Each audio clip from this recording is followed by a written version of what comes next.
still waiting for us here? Huh? Are you still waiting for us? We went over to the neighbor's house. Oh, yeah. Hey, girl. What are you doing? What are you doing? Oh, yeah, it's a pretty girl.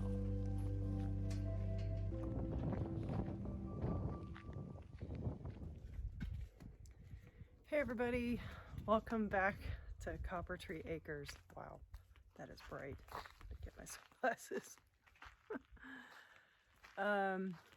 It's been a couple weeks, been a bit. A lot has taken place since we last did our vlog post, our first one. We got a new dog that we rescued, Clover, and we got a wood burning stove for inside the house for warmth this winter. Now we just have to, well, we've been installing it, so I've got some video of that. We've been doing some harvesting. I did some videos on that. I came over here because I wanted to see, my neighbor had given us a big old pile of straw. So we'll use that for the chickens. Actually, I think they're already into it. No, they're over here eating, but I heard one. I heard one into it. Anyway, were you the one? Were you the one that was into it? Huh? Ginger? It's fall, of course, going into winter, and another thing we've done since then, I'll show you some footage on, is we got our row cover cut and our hoops put in place to protect from frost. We had put in some baby trees recently, so those baby peach trees we're protecting from frost. They're right here. We've also harvested our apple tree with baby apples. They're really small apples. We didn't have time to thin. So we put in a couple new apple trees as well, some pink lady apple trees. And we have put in some more pomegranates. Next season, beginning in spring, we'll do some air layering of the trees that we currently have, the fruit trees we currently have, as far as like the pear tree and the apple trees that are existing on the property, because a couple reasons. It's a great way to clone the trees that are here, which we absolutely love, the fruit that's being produced from those trees, and the sentimental value of the fact that they were the originator of this property, the gentleman who put all these trees in. It'll be part of that and kind of carrying that on, because a lot of them are pretty old and we don't know how old, and kind of seem on their way out. I mean, they could still last for quite a few years to come, but as of right now, we kind of just want to air layer them, and that just means that you pick a good branch and then you get that to sprout roots, and there's a particular way you do that, and you clip that off and you have a perfect clone of the tree off of a branch, and then that'll produce the same fruit, or at least that's the hope. So we're going to do some of that next spring, and I really wanted to put more peach trees, because the peach trees that were originally on the property that the original owner put in have perished, because they only live about 15 to 20 years. You know, I kind of wanted to put in more this year of the peach, but we can only do so much. Getting things going here. So currently we've got all these pecan trees that are coming to harvest soon. We're learning about all of that, and I'll take you around and show you some of these pecan trees, or some of the pecans and what they're looking like, what stages we're at. We've got some up toward the front of the property that are already kind of showing a lot of signs of turning. You know, the leaves are turning, the holes are opening for the nuts, and it is just awesome. And then in the back, they're kind of staying a little bit greener a little longer. The water tends to drift down to the lower part of the property, so they get more water and nutrients possibly in that side. So, because actually it's colder to the back. I'm going to look at some of these trees so I can show you the variation of interesting stuff. See, these holes haven't really started to break open at all yet, but we're starting to get a little bit of leaf change. Here we go. So here's some holes opening up. See, you can see that. Cool. It's beautiful. Starting to open up. Whoops. And the back of the property, interestingly enough, I mean, it just goes to show the microclimate that can be in various parts of your property. This is only a 4-acre property, but in the back and over to the side where we're gonna have our first large garden beds, it gets really cold. Like, it gets colder than it does up at the front of the property and up higher where we're at, where the house sits. Because you can see the grass has changed already. It's dying off. And it's died off completely, and that was super green not that long ago, way over there. And then, but yet, this is the thing. These trees back here are greener than the trees to the front of the property. Now, my theory on that is, and maybe this isn't even a theory, maybe it's a thing, is that the front of the property, see, no holes open. The front of the property, the leaves are all changing on the tree. I'll show you. All the trees' leaves are changing, and the holes are open on almost all of the pecans. Yet it gets colder for sure back here because the grass has died off more. And the trees have not really started to change back here too much. Just a little. We do have some iron deficiency going on in some of the trees because of all the rains we had this season. But some of these back here, see, they're all just starting to change. Like this one over here is a beautiful tree. And it's starting to lighten up in color. But they're all pretty green back here. So you can see that the holes, again, no hole change, none at all. Awesome, beautiful green tree. Right in the middle back here.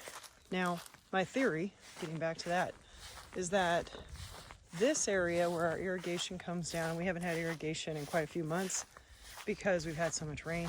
It's been a really rainy season. But all this grass is dying off. So it shows you it's getting colder back here. But this area sits lower. These trees, the taproot, has a chance to get down further to water. The water gravitates down this way. The wash is behind us back there, but it's really a steep drop past our property down into the wash. So it's not like the wash is right there feeding our trees.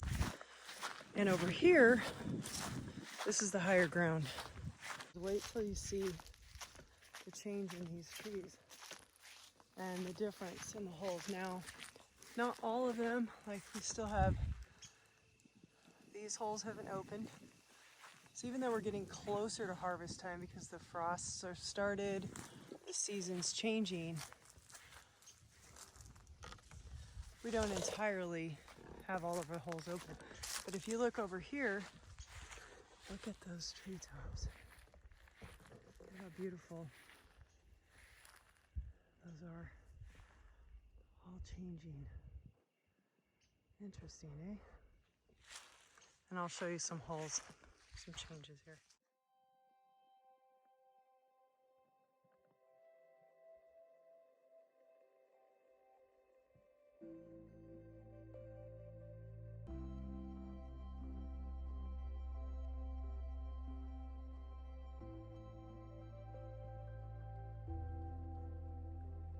As you can see, we've got some hole change, and we have some more on the trees that are to the front of the property.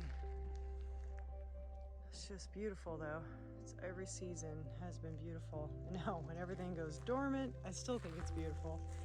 It's very peaceful still, but it's a little bit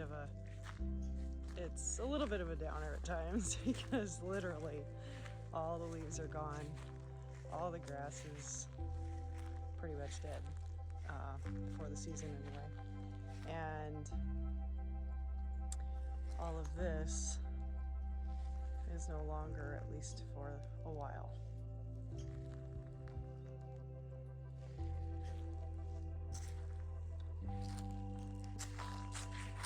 That trailer is what we lived in to get this place. We sold our house.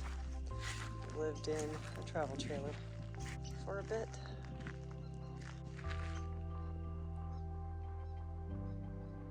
It's peaceful for sure. And there's Clover. Hey, Clover. Say hi. See, I'm the newbie in the group. And Beebs. BB. How you doing, BB? What you got on your neck there? Is that a bark collar? Is that a bark collar? Huh? Have you been noisy? Have we had to collar you? So, now that I've kind of showed you around, we are a 4-acre property here in southeast Arizona Zone 8A.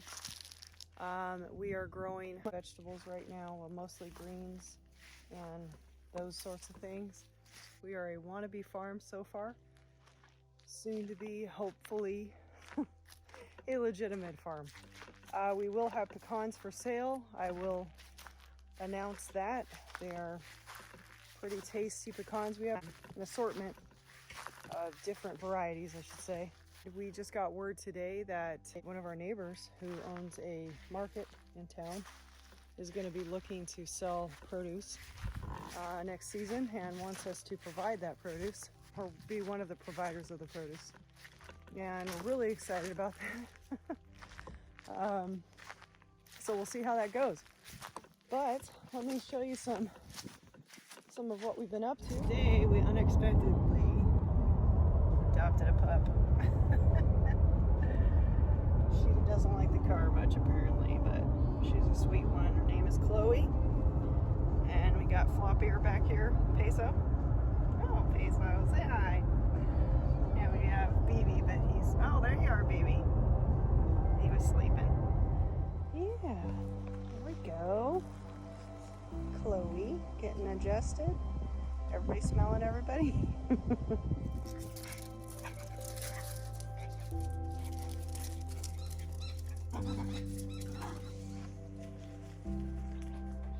What you doing over there? Picking some apples. Indeed we are. Picking some apples. Stealing them from the bees here today.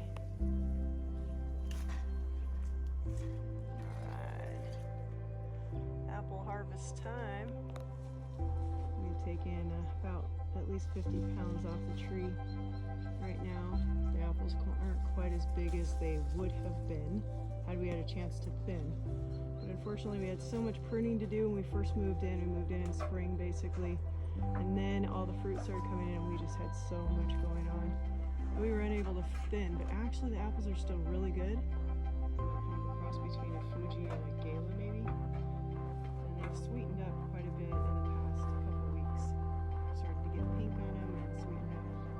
2-3 bags like this size, and these are pretty darn heavy. So, lots of fun. So we got a new wood burning stove. Very excited. It's a Drolet. And I'm not even sure how it exactly works yet. It just came in today. Finally, we have talked about getting one for a long time now. And we're excited to get it rolling. We're gonna DIY, get this thing in, get the piping and put it in there. And that's a wrap for this video. We will be posting a video of the full installation process of the wood burning stove, as well as the row cover where we bought it from, various other chores, and a visit to the Bisbee Farmers Market. Thank you so much for joining. Life is short, live it well. God bless.